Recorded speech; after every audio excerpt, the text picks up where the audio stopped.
Hello and welcome to episode 29. We don't normally report on the personnel committee meetings that much, mainly because everything's a secret. So because of what it deals with, us members of the public don't get to know them, which to be perfectly honest is fine because it is about the staff and things like that. But today was a bit different. One of the agenda items was about well-being.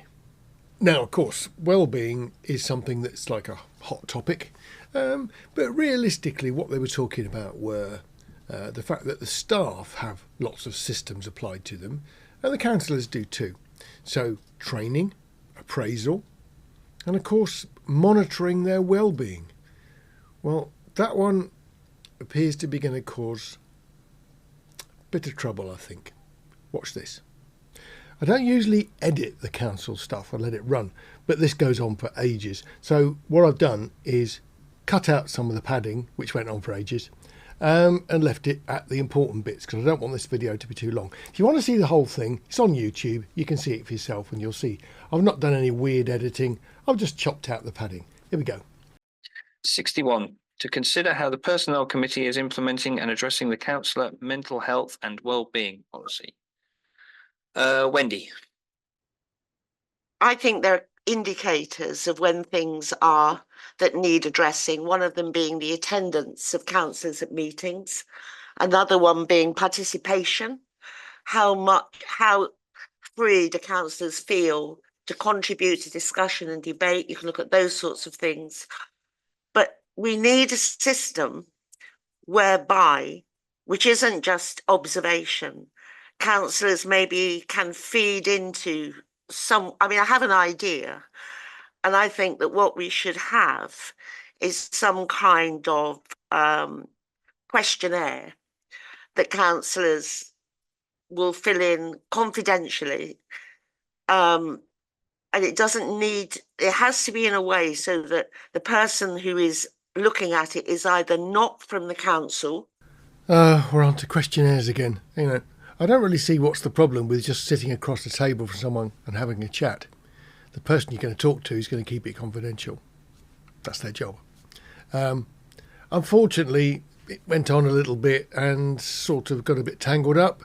And of course, then we got the response from Andy. Andy? Yeah, it would have to be external. I don't think we're all peers. Yeah. We're not each other's managers or teachers or supervisors, and we're not here to be second guessing each other's reasons for non-attendance or participation either. People send their reasons to the office. They don't send them to us, and we don't read between the lines and try and second guess either. In terms of mental health and reasons for that, yeah, I dare say we all have our thoughts on that, and our reasons of what the inhibitors might be. Whether we all want to share them and have them reported back in a report, I think is a matter for individual thing, but it would have to be someone external. Wendy? I'm interested that the first thing Andy says that, you give everybody the option to opt out. Andy's hands up. You can't force people to take part in it, I know, but the message should be, I think, that we would encourage participation. Just before I come to you, Andy, yeah, it is a good idea. My work do it every year. It's anonymised. There's no forced participation. Some colleagues don't choose to do it for whatever reason. I always do it, but it's then fed back into an external central system where they'll produce the results, and then change is implemented as and when needed on what people have said. Andy? Yeah. Wendy has this inordinate habit of picking up things I say in the meeting and reading them back with her own twist and words on them. I never used the word opt-out, not once. I did not say we should say to members, you can opt out of this. That was a twist that was put on my words. I just said no compulsion. That's all I said. Wendy also made the comment about there are indicators about this, that, and the other. Well, they are Wendy's perceptions, okay? So we should not be looking for a report like this to validate our individual perceptions. It should be completely independent and objective. It shouldn't be a means to validate something that we already think. That's why it needs to be independent. That's why it needs to be objective. And that's why it needs to be, that there shouldn't be any reference to things that might be used to identify individuals, or where, we can say, oh, well, someone's reason for non-attendance is this, if they haven't disclosed that. We shouldn't be second guessing anything. Whatever comes out of this should be what people say, not about reading between the lines, indicators. I wonder if the irony has occurred to anybody here. We've got a meeting talking about well-being. People should have the chance to say what they think and all that stuff. Well, there's 8 councillors at this meeting. The only people who got a chance to speak were the chair, and all he did was went, Wendy, Andy, Wendy, Andy. Nobody else got a chance to speak. So if this is truly about well-being, then we need to control the people who monopolise the meetings. And I have to say, Wendy and Andy monopolise every meeting that they go to. Some of those councillors have not been councillors for very long. And in the whole time that they've been councillors, they've hardly had a chance to say anything at any of the meetings. Now, that could be because they perhaps don't feel able to speak in public quite yet. Certainly not with the powerful opinions that Wendy and Andy have, and often cross opinions.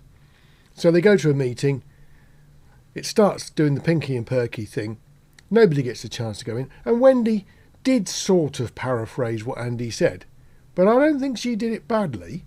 I got the impression that's what he was saying. Because she didn't use his exact words, he objected to it. He's entitled to do that. Wendy does have her opinions, and she sort of puts her opinions forward. So sometimes you get the crazy thing where Wendy and Andy disagree.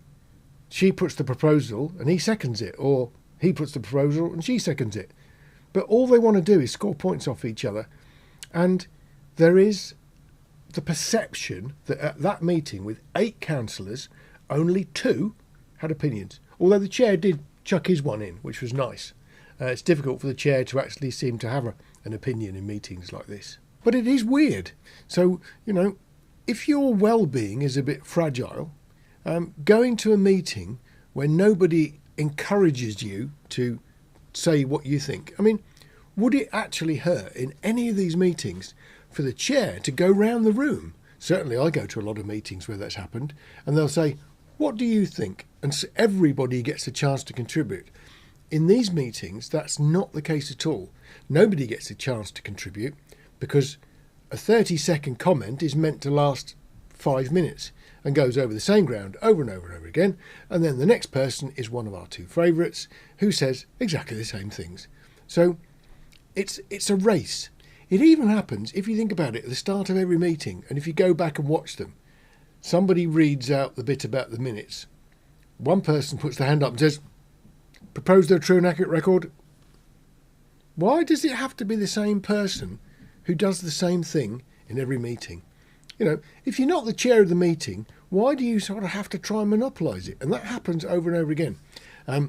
Sarah Foote, our acting town clerk, didn't quite get the little safe zone right on the Zoom meeting on this one.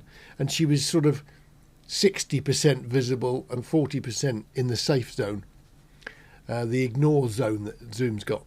And so her picture came up quite a lot in the meeting. And I haven't included this because I do feel sorry for her sometimes.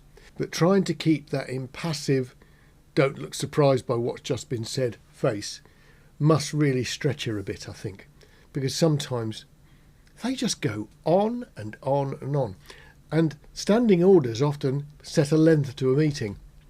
Very few meetings need to get to that long, but so many times they do. So let's say, if this is truly about councillor well-being, someone needs to get in charge of these meetings and be nice to people and encourage people who don't normally speak to put their views without fear that they're going to be told they're stupid and what they've just said is ridiculous. I mean, it might be, but that doesn't matter, does it? If someone has got an opinion, why don't we get to hear it? In this meeting, we got 8 councillors and 2 very strong opinions, and the others didn't get a chance to speak. And that's not their fault, because I mean, let's be honest, a lot of people faced with Wendy and Andy are going to feel pretty intimidated, and also they don't want to get into these verbal spats that always happen. So realistically, why don't we have a meeting where, out of the room, Wendy and Andy agree to not say anything? Then we'd perhaps hear some alternative viewpoints. Because today it was just like scoring points off each other. It was a bit pathetic. Anyway, that's enough for today. If you want to see the meeting in full, pop across to YouTube and have a look. But it didn't get any better. And then, of course, it gets a bit secret squirrel at the end, and everything sort of gets bunged into secrecy. So this one is not normally one to comment on. I've only done it because of the weirdness of the subject. Well-being that makes your well-being worse is how I'd view that meeting. See you on the next one. Look after yourselves. Take care.